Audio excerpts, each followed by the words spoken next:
MG HS je torej malce drugačen hibrid. Namreč pri običajnih priključnih hibridih smo vedno bili navajeni, da preferirajo električno vožnjo. To pomeni, da najprej porabijo vso električno energijo, potem pa začnejo delovati kot samopolnilni hibridi. Zato tudi pravimo, da so to električni avtomobili z rezervo. Problem je, da ko porabijo elektriko, delujejo samo kot, recimo, samopolnilni hibridi, ki z vožnjo napolnijo samo nekaj elektrike.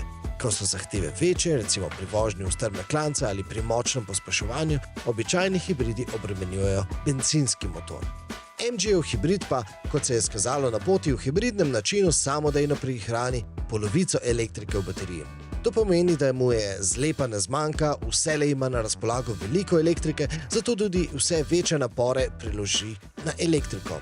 Bencinskega motorja nikoli ne napreza, ta vselej brni potiho z nizkimi vrtljaji. In seveda, zato je tudi poraba benzina lahko konstantna, pa če tudi od avta zahtevamo več.